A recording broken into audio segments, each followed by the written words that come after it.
നമസ്കാരം. ഡൽഹി വാർത്തകളിലേക്ക് സ്വാഗതം. ആദ്യം നോക്കാം പ്രധാന വാർത്തകൾ. വ്യവസായി CJ റോയിയുടെ മരണം അന്വേഷിക്കാൻ SIT. DIG വംശീകൃഷ്ണയ്ക്ക് അന്വേഷണ നേതൃത്വം. ആദായ നികുതി വകുപ്പിനെതിരെ ഗുരുതരമായ ആരോപണങ്ങളുമായി കുടുംബം. സമ്മർദ്ദം ചെലുത്തിയിട്ടില്ല എന്നും എല്ലാ നടപടികളും നിയമപരമെന്നും ആദായ നികുതി വകുപ്പ്. കേന്ദ്ര അന്വേഷണ ഏജൻസികളെ വിമർശിച്ച് കോൺഗ്രസും CPM-ഉം. റോയിയുടെ സംസ്കാരം നാളെ ബെന്നാർഘട്ടയിൽ. മൂന്നാം മോദി സർക്കാരിന്റെ മൂന്നാം ബജറ്റ് നാളെ. നികുതി സ്ലാബുകളിൽ മാറ്റത്തിന് സാധ്യതയില്ലെന്ന് സൂചന. കൂടുതൽ നിക്ഷേപ സൗഹൃദ പ്രഖ്യാപനങ്ങൾക്ക് സാധ്യത. എയിംസ് വിഴിഞ്ഞം അനുബന്ധ വികസനം, അതിവേഗ റെയിൽപാത സംബന്ധിച്ച പ്രഖ്യാപനങ്ങൾ ഉണ്ടാകുമെന്ന പ്രതീക്ഷയിൽ കേരളം.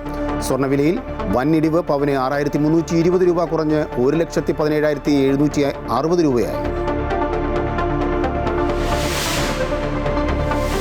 എയ്ഡഡ് അധ്യാപക നിയമനത്തിൽ സർക്കാരിനെതിരെ രൂക്ഷ വിമർശനവുമായി കർദിനാൾ മാർ ക്ലിമീസ്. സർക്കാർ പറഞ്ഞ വാക്ക് പാലിക്കണം. സർക്കാരിനെതിരെ പ്രതിഷേധം കടുപ്പിച്ച് എയ്ഡഡ് സ്കൂൾ മാനേജ്മെന്റും അധ്യാപകരും. പഠനഭാരം കുറയ്ക്കാനൊരുങ്ങി വിദ്യാഭ്യാസ വകുപ്പ്. അടുത്ത വർഷം 10ാം ക്ലാസ്സിലെ സിലബസ് 25% കുറയ്ക്കുമെന്ന് മന്ത്രി V. ശിവൻകുട്ടി. തീരുമാനം സിലബസ് കൂടുതലാണെന്ന് കുട്ടികൾ പരാതിപ്പെട്ടതിനെ തുടർന്ന്. സൗദിയിൽ റമദാൻ മാസത്തോടനുബന്ധിച്ച് വ്യാപാര സ്ഥാപനങ്ങളിൽ ഞായറാഴ്ച മുതൽ പ്രത്യേക വിലക്കിഴിവ്.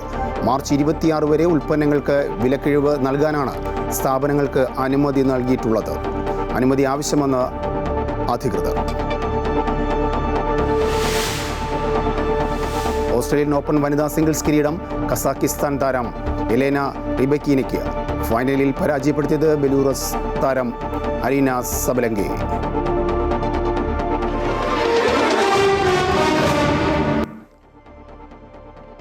CJ റോയിയുടെ ആത്മഹത്യയ്ക്ക് പിന്നിൽ ഒരുപാട് ചോദ്യങ്ങൾ ബാക്കി നിൽക്കുകയാണ്. കുടുംബത്തിൻ്റെ ആരോപണത്തിന് പിന്നാലെ വ്യവസായി CJ റോയിയുടെ മരണം അന്വേഷിക്കാൻ SIT രംഗത്ത് വരുന്നു. DIG വംശീകൃഷ്ണയ്ക്കാണ് അന്വേഷണ നേതൃത്വം. കർണാടക സർക്കാരാണ് പ്രത്യേക അന്വേഷണ സംഘത്തെ നിയോഗിച്ചത്. IT ഉദ്യോഗസ്ഥരുടെ ഭാഗത്തുനിന്ന് വലിയ സമ്മർദ്ദം ഉണ്ടായിരുന്നുവെന്ന് കുടുംബം മൊഴി നൽകിയതിന് പിന്നാലെയാണ് അന്വേഷണം പ്രത്യേക സംഘം ഏറ്റെടുക്കുന്നത്. റോയിയുടെ ഡയറിയും 2 ഫോണുകളും അന്വേഷണ സംഘം കസ്റ്റഡിയിലെടുത്തിട്ടുണ്ട്. ബംഗളൂരുവിൽ കോൺഫിഡൻസ് ഗ്രൂപ്പ് ഉടമ CJ റോയിയുടെ മരണത്തിൽ വിശദമായ അന്വേഷണത്തിന് തയ്യാറെടുത്ത് കർണാടക ആഭ്യന്തര വകുപ്പ്. ഫോൺ വിളികളെ കേന്ദ്രീകരിച്ചാണ് അന്വേഷണം മുന്നോട്ട് പോകുന്നത്. CJ റോയിയുടെ മരണത്തെക്കുറിച്ച് കർണാടക CID അന്വേഷണം നടത്തും. റിയൽ എസ്റ്റേറ്റ് ഉൾപ്പെടെയുള്ള മേഖലകളിൽ അന്വേഷണം വ്യാപിപ്പിക്കും. വിഷയത്തിൽ വിശദമായ അന്വേഷണം ആവശ്യപ്പെട്ട് കുടുംബം രംഗത്തെത്തിയിട്ടുണ്ട്. കോൺഫിഡൻസ് ഗ്രൂപ്പ് ഡയറക്ടറും പരാതി നൽകിയിട്ടുണ്ട്. ആദായ നികുതി വകുപ്പിനെതിരെ ഗുരുതരമായ ആരോപണങ്ങളുമായി റോയിയുടെ സഹോദരൻ CJ ബാബുവും രംഗത്തെത്തിയിട്ടുണ്ട്. IT വകുപ്പിൽ നിന്ന് വലിയ സമ്മർദ്ദം നേരിട്ടെന്നും എപ്പോഴാണ് തിരികെ വരുന്നതെന്ന് ചോദിച്ച് മരണദിവസം രാവിലെ CJ റോയ് തന്നെ വിളിച്ചിരുന്നതായും സഹോദരൻ ബാബു വെളിപ്പെടുത്തി. കൊച്ചിയിൽ നിന്നുള്ള ഇൻകം ടാക്സ് അഡീഷണൽ കമ്മീഷണർ മാനസികമായി പീഡിപ്പിച്ചിരുന്നെന്നും ബാബു ആരോപിച്ചു. No other kind of, other than income tax issue, he had no other issues. That I am very sure. He didn't have threat, he didn't have loan, he didn't have any other threats or anything. But I don't know what happened with the income tax. I will have to go find out. Karnataka police confidence ഗ്രൂപ്പിലെ ജീവനക്കാരുടെയും കുടുംബാംഗങ്ങളുടെയും മൊഴികൾ രേഖപ്പെടുത്തി. CJ റോയിയുടെ പണമിടപാടുകളും പരിശോധിക്കുമെന്ന് police അറിയിച്ചു. കടുത്ത മാനസിക സമ്മർദ്ദത്തിലേക്ക് വ്യവസായികളെ കേന്ദ്ര ഏജൻസികൾ കൊണ്ടുപോകുന്നുവെന്നും സുപ്രീം കോടതി അടക്കം ഇക്കാര്യങ്ങൾ പരിശോധിക്കണമെന്നും വ്യവസായ വകുപ്പ് മന്ത്രി P. രാജീവ് ആവശ്യപ്പെട്ടു. ഇത്തരം കടുത്ത മാനസിക സമ്മർദ്ദത്തിലേക്ക് നമ്മുടെ വ്യവസായികളെ കൊണ്ടുപോകുന്ന രീതി നമ്മുടെ രാജ്യത്ത് നിലനിൽക്കല്ലേ? ഒന്നുകിൽ ബോണ്ടിലേക്ക് കൊടുക്കുക, അല്ലെങ്കിൽ ജയിലിൽ പോവുക, അല്ലെങ്കിൽ പിന്നെ BJP ചേരാം, അതല്ലെങ്കിൽ ഈ രൂപത്തിൽ ജീവൻ ഒടുക്കുക എന്ന അവസ്ഥയിലേക്ക് വരുന്നു എന്നുള്ളത് അതീവ ഗൗരവമായ കാര്യമാണ്. എന്തായാലും അദ്ദേഹത്തിൻ്റെ മരണം ഏറെ ഞെട്ടലുളവാക്കുന്നതാണ്, അപ്രതീക്ഷിതമാണ്.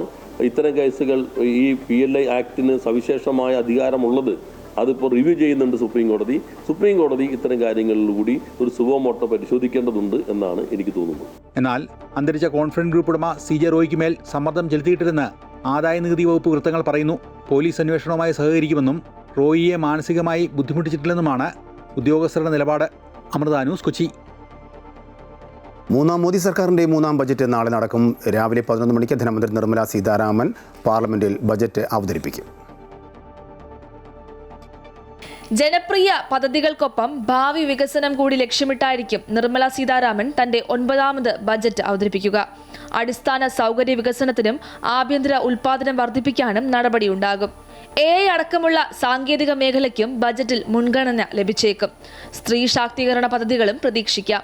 കൂടാതെ ഓട്ടോമൊബൈൽ, പ്രതിരോധം, ഇലക്ട്രോണിക്സ് തുടങ്ങിയ മേഖലകൾക്ക് ബജറ്റിൽ കൂടുതൽ പ്രാധാന്യം നൽകുമെന്നാണ് പ്രതീക്ഷ. റോഡുകൾ, റെയിൽ തുടങ്ങി അടിസ്ഥാന വികസന പദ്ധതികൾക്കും പ്രഖ്യാപനങ്ങൾക്ക് സാധ്യതയുണ്ട്. ഇത്തവണ നികുതി സ്ലാബുകളിൽ മാറ്റം വരുത്താൻ സാധ്യതയില്ലെന്നാണ് വിദഗ്ധരുടെ അഭിപ്രായം. 2026 ഏപ്രിൽ 1 മുതൽ പുതിയ ഇൻകം ടാക്സ് ആക്ട് നടപ്പാക്കാൻ പോകുന്ന സാഹചര്യത്തിൽ പുതിയ പ്രഖ്യാപനങ്ങൾക്ക് സാധ്യത കുറവാണ്. 2025 ബജറ്റിൽ ആദായ നികുതി വരുമാന പരിധി 12 ലക്ഷം രൂപയായി വർദ്ധിപ്പിച്ചിരുന്നു. അതേസമയം ശമ്പള വരുമാനക്കാരുടെ സ്റ്റാൻഡേർഡ് ഡിഡക്ഷൻ പരിധി ഉയർത്താനുള്ള സാധ്യതകൾ നിലനിൽക്കുന്നു. ഇത് 1 ലക്ഷമായി ഉയർത്തുമെന്നാണ് പ്രതീക്ഷ. ദമ്പതികളുടെ വരുമാനം ഒരുമിച്ച് ചേർത്ത് ആദായ നികുതി നിശ്ചയിക്കുന്ന ജോയിന്റ് ടാക്സ് സംവിധാനം കൊണ്ടുവരും. ആഭ്യന്തര വിപണിയെ പ്രോത്സാഹിപ്പിക്കുന്ന പ്രഖ്യാപനങ്ങളാകും കൂടുതലായി ഉണ്ടാവുക. ഭവന വായ്പകളുടെ പലിശയിൽ കൂടുതൽ ഇളവ് പ്രതീക്ഷിക്കാം.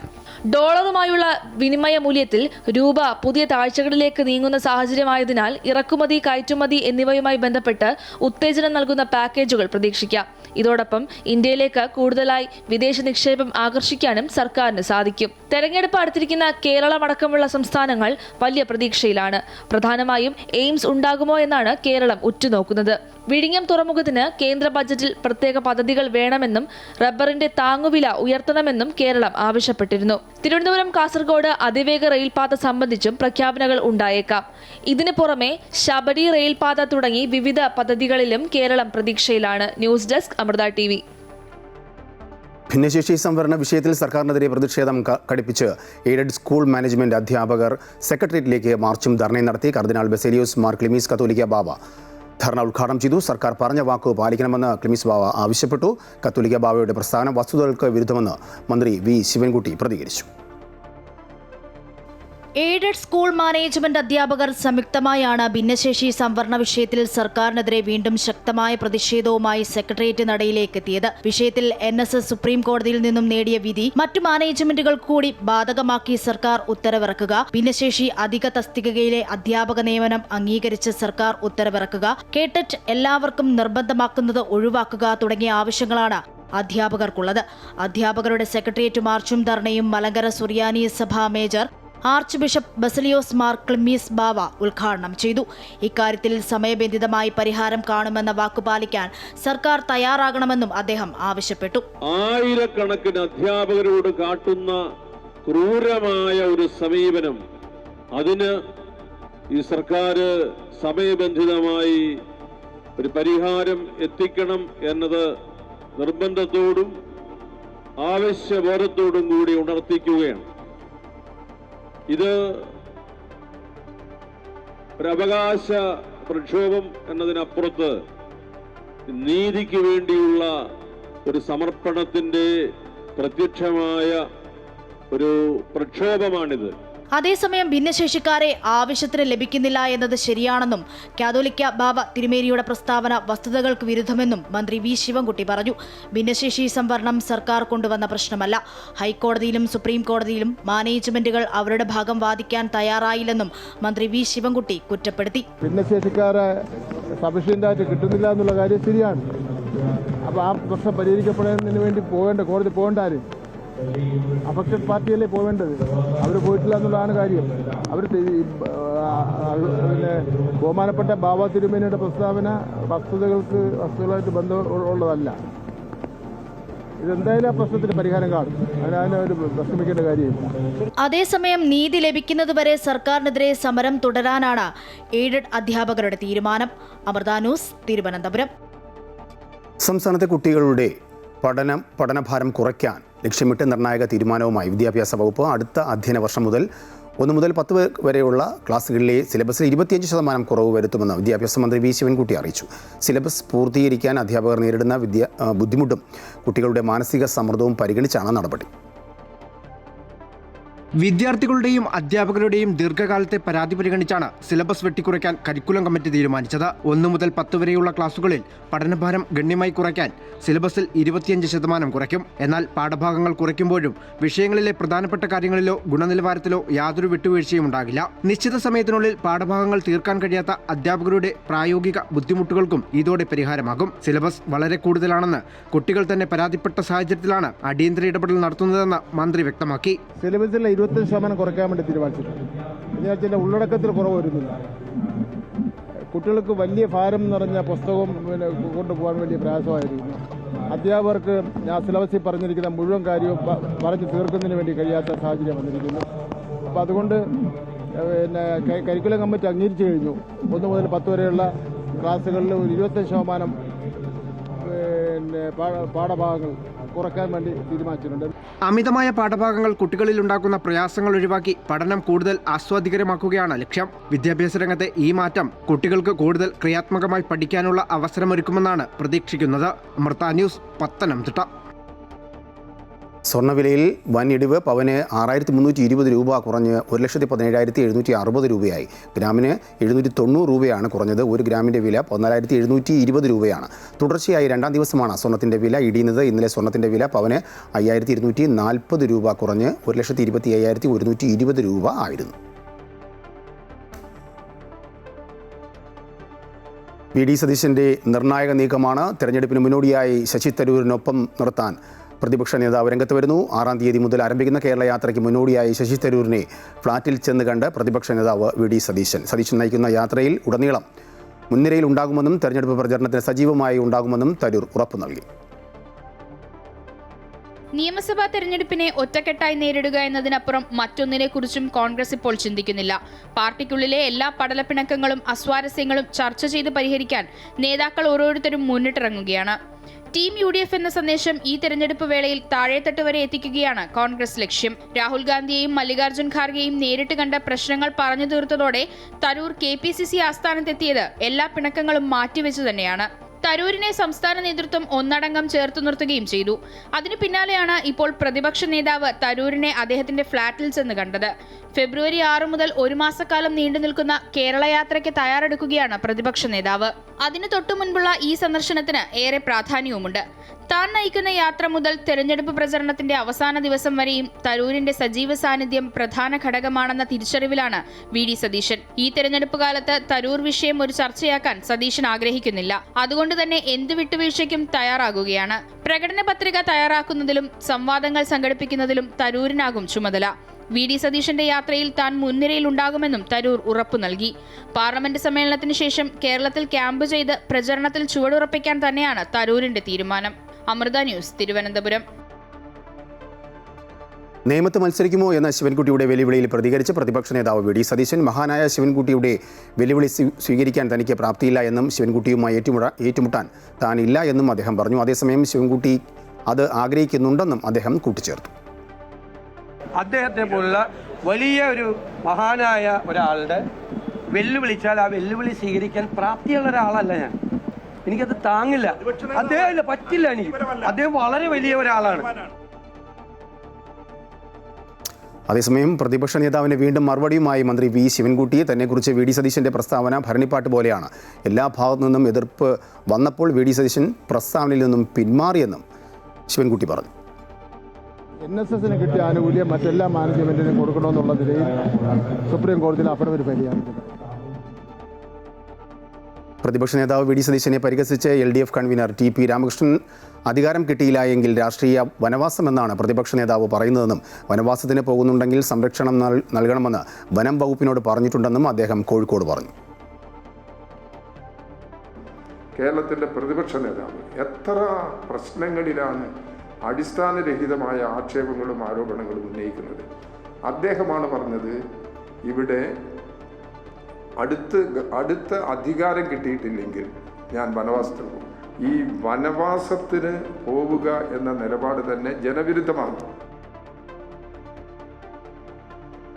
വിമാനാപകടത്തിൽ കൊല്ലപ്പെട്ട അജിത് പവാറിൻ്റെ ഭാര്യ സുനേത്ര പവാർ മഹാരാഷ്ട്രയുടെ പുതിയ ഉപമുഖ്യമന്ത്രിയായി സത്യപ്രതിജ്ഞ ചെയ്ത് അധികാരമേറ്റു. നിലവിൽ രാജ്യസഭ MP സുനേത്ര. ഇതോടെ സംസ്ഥാന ചരിത്രത്തിൽ ഈ പദവിയിലെത്തുന്ന ആദ്യ വനിതയായി മാറി സുനേത്ര പവാർ.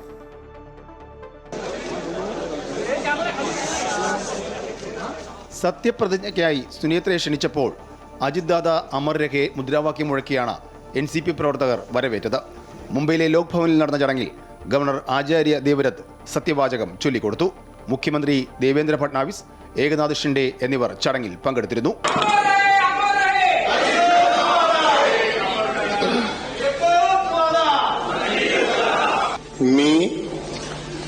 मी सुनेत्रा अजित पवार നേരത്തെ അജിത് പവാറിന്റെ ഛായാചിത്രത്തിന് മുമ്പിൽ പൂക്കൾ അർപ്പിച്ചാണ് സുനേത്ര വീട്ടിൽ നിന്നും സത്യപ്രതിജ്ഞയ്ക്കായി എത്തിയത്. മഹാരാഷ്ട്രയുടെ ആദ്യ വനിതാ ഉപമുഖ്യമന്ത്രി എന്ന ഖ്യാതിയോടെയാണ് സുനേത്ര പവാർ അധികാരമേറ്റത്. ബാരാമതിയിൽ ഇന്ന് നടന്ന NCP യോഗത്തിൽ സുനേത്രയെ നിയമസഭാ കക്ഷി നേതാവായി തെരഞ്ഞെടുത്തിരുന്നു. നിലവിൽ രാജ്യസഭാ MP-യാണ് സുനേത്ര. സുനേത്രയ്ക്ക് ആശംസ നേർന്ന് പ്രധാനമന്ത്രി നരേന്ദ്രമോദി അടക്കമുള്ളവർ രംഗത്ത് വന്നു. അജിത് പവാറിന്റെ പിൻഗാമിയായി ഭാര്യ സുനേത്ര ഉപമുഖ്യമന്ത്രി പദത്തിലേക്ക് വരുന്നതിൽ പാർട്ടിയിൽ ഭിന്നാഭിപ്രായമില്ല. 2024 ലോക്സഭാ തെരഞ്ഞെടുപ്പിൽ പരാജയപ്പെട്ട സുനേത്ര അതേ വർഷം ജൂണിലാണ് രാജ്യസഭയിലേക്ക് തെരഞ്ഞെടുക്കപ്പെട്ടത്. മഹാരാഷ്ട്ര ഉപമുഖ്യമന്ത്രി ആയതോടെ രാജ്യസഭാ അംഗത്വം സുനേത്ര പവാർ രാജിവെക്കും.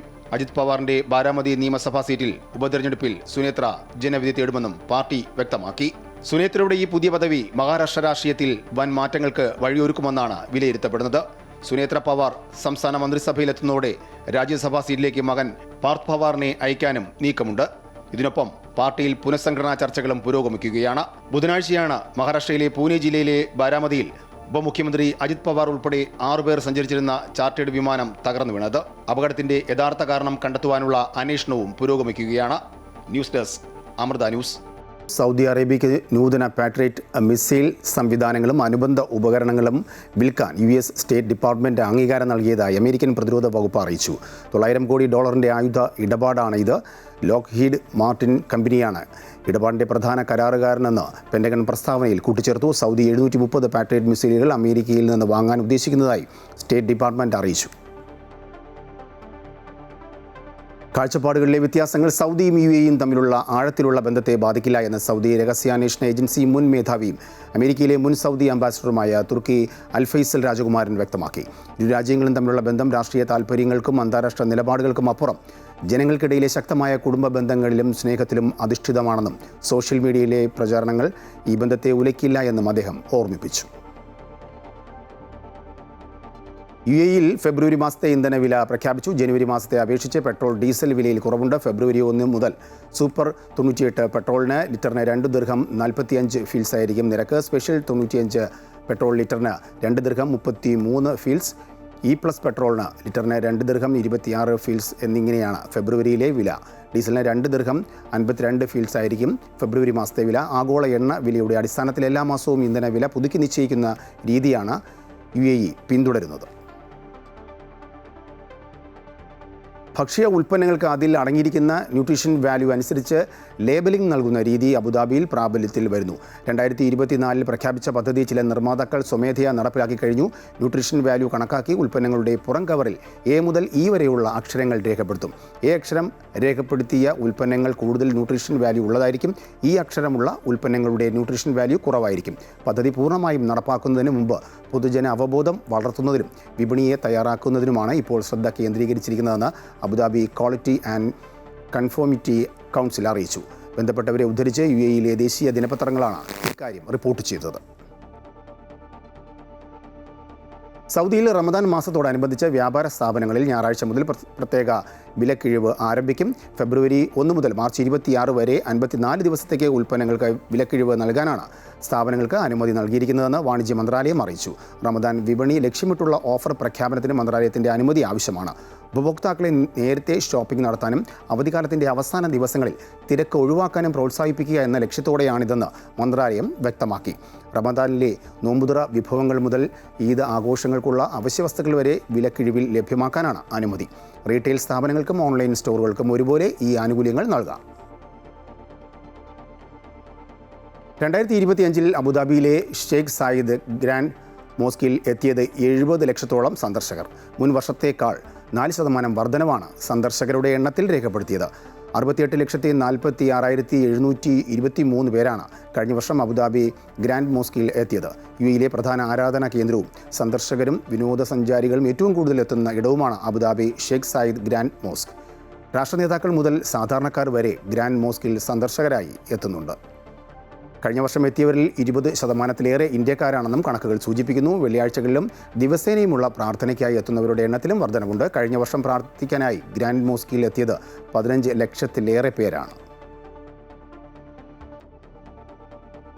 UAEയിൽ സാമ്പത്തിക ഇടപാടുകൾക്ക് ബാങ്കുകളിൽ നേരിട്ടെത്തി രേഖകളിൽ ഒപ്പുവെക്കേണ്ട രീതിക്ക് മാറ്റം വരുന്നു. അധികം വൈകാതെ ഡിജിറ്റൽ സിഗ്നേച്ചറിലൂടെ ഇടപാടുകൾ പൂർത്തിയാക്കാൻ സാധിക്കും. ഇതിനായി ബാങ്കിൻ്റെ ഡിജിറ്റൽ പ്ലാറ്റ്ഫോമിൽ ഉപഭോക്താക്കൾ ഒപ്പ് അപ്ലോഡ് ചെയ്യണം. ഇതിൻ്റെ ആധികാരികത ബാങ്കുകൾ പരിശോധിച്ച് ഉറപ്പാക്കിയാൽ സ്മാർട്ട് ആപ്ലിക്കേഷനുകൾ വഴി ഡിജിറ്റൽ ഒപ്പ് രേഖപ്പെടുത്തി ഇടപാടുകൾ നടത്താം. ഇടപാടുകൾക്കായി നൽകുന്ന രേഖകളുടെ ആധികാരികതയും പരിശോധിക്കും. UAE സെൻട്രൽ ബാങ്കിൻ്റെ പരിശോധനയ്ക്ക് ശേഷമാകും ഡിജിറ്റൽ ഒപ്പുകൾക്ക് അംഗീകാരം നൽകുക. കുവൈറ്റിലെ കോർപ്പറേറ്റ് ആരോഗ്യ രംഗ ചരിത്രത്തിൽ ഒരു പുതു അധ്യായം രചിച്ചുകൊണ്ട് പ്രവാസി ഇന്ത്യക്കാരുടെ അഭിമാനമായി മെട്രോ മെഡിക്കൽ ഗ്രൂപ്പിൻ്റെ 10ാം വാർഷിക സമാപനാഘോഷം ശ്രദ്ധേയമായി. സാൽമിയ റെജൻസി ഹോട്ടലിൽ സംഘടിപ്പിച്ച പരിപാടി നിലവാരത്തിലും ജനപങ്കാളിത്തത്തിലും സംഘടനാ മികവിലും ഏറെ മികവുറ്റതായിരുന്നു. കുവൈറ്റിലെ ആരോഗ്യരംഗത്തെ ആഗോള വളർച്ചയെയും ഇന്ത്യൻ നേതൃത്വത്തിലുള്ള സ്ഥാപനങ്ങളുടെ വിശ്വാസ്യതയും അടയാളപ്പെടുത്താൻ കഴിഞ്ഞ ഒരു ചരിത്ര സംഭവമായി പ്രസ്തുത പരിപാടി മാറി. ചടങ്ങിൽ മുഖ്യാതിഥിയായി ഷെയ്ഖ് അസം മുബാറക് അൽ നാസർ സഭ സന്നിഹിതനായിരുന്നു. വേദിയിൽ നടത്തിയ പ്രസംഗത്തിൽ അദ്ദേഹം മെട്രോ മെഡിക്കൽ ഗ്രൂപ്പിന് ഹൃദയപൂർവ്വമായ അഭിനന്ദനങ്ങൾ അറിയിക്കുകയും ചെയ്തു.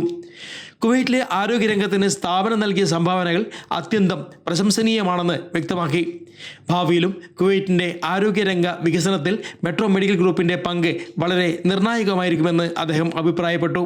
ഇതോടൊപ്പം മത സാമൂഹിക സാംസ്കാരിക രംഗത്തെ നേതാവും പാണക്കാട് കുടുംബാംഗവുമായ സയ്യിദ് മുനവർ അലി ശിഹാബ് തങ്ങൾ പരിപാടി ഔദ്യോഗികമായി ഉദ്ഘാടനം ചെയ്തു.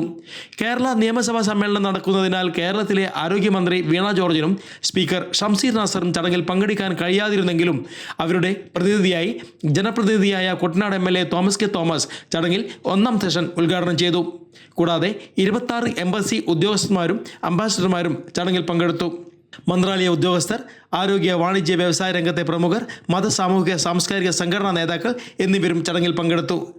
അത്യാധുനിക ചികിത്സാ രീതികളും നവീന സാങ്കേതിക വിദ്യയും വിദഗ്ധ ഡോക്ടർമാരടങ്ങിയ ടീം ഡോക്ടേഴ്സ് സംവിധാനത്തിന് സേവനവും ഉൾക്കൊള്ളുന്ന പുതിയ ചികിത്സാ പദ്ധതികളും സാമൂഹിക ക്ഷേമ പദ്ധതികളും ഫെബ്രുവരി മുതൽ മെട്രോ മെഡിക്കൽ ഗ്രൂപ്പിൻ്റെ എല്ലാ പ്രധാന ശാഖകളിലും ആരംഭിക്കുമെന്ന് ചെയർമാൻ മുസ്തഫ ഹംസ അറിയിച്ചു. മെട്രോ മെഡിക്കൽ ഗ്രൂപ്പിൻ്റെ ആവിർഭാവ കാലം മുതൽ വളർച്ചയിലും വിജയയാത്രയിലും നിർണായക പങ്കുവച്ചവരെ ചടങ്ങിൽ പ്രത്യേകം ആദരിച്ചു.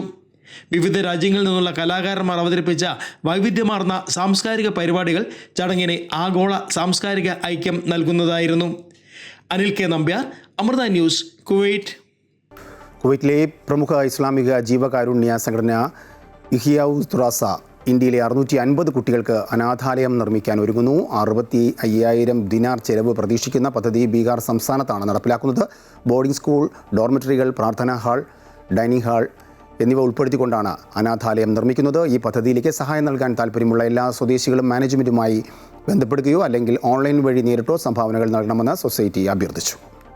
വിജയപാതയിൽ തുടർന്ന് 32ാമത് വാർഷിക ആഘോഷം സംഘടിപ്പിച്ച് നെടുമങ്ങാട് അമൃത കൈരളി വിദ്യാഭവൻ. ആഘോഷ പരിപാടികളുടെ ഉദ്ഘാടനം നെടുമങ്ങാട് മുനിസിപ്പൽ ചെയർമാൻ R. ജയദേവനും സമാപന സമ്മേളനത്തിൻ്റെ ഉദ്ഘാടനം മന്ത്രി GR അനിലും നിർവഹിച്ചു.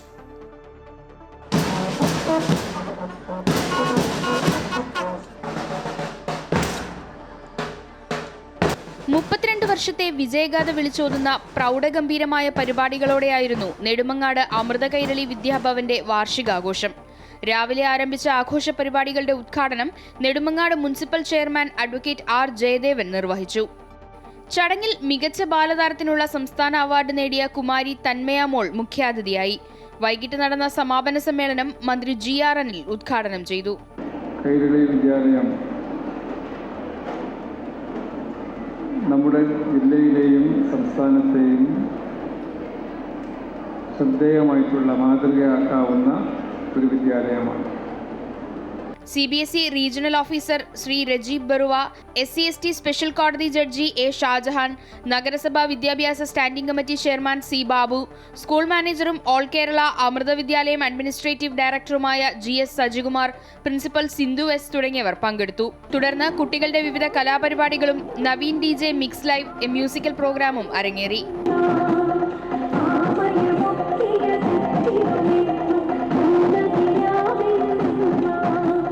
അമൃത ന്യൂസ്, തിരുവനന്തപുരം.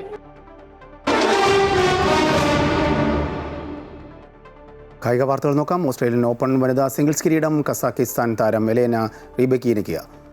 ഫൈനലിൽ ബെലാറൂസ് താരം അരീന സബ്ലങ്കയെ 4-6, 6-4, 4-6 എന്ന സ്കോറിനാണ് റെബക്കീന കീഴടക്കിയത്. ആദ്യ സെറ്റ് നേടിയ റെബക്കീന രണ്ടാം സെറ്റ് കൈവിട്ടെങ്കിലും അവസാന സെറ്റിൽ ശക്തമായി തിരിച്ചു വരികയായിരുന്നു. എലേന റെബക്കീനയുടെ രണ്ടാം ഗ്രാൻഡ് സ്ലാം കിരീടമാണ് ഇത്.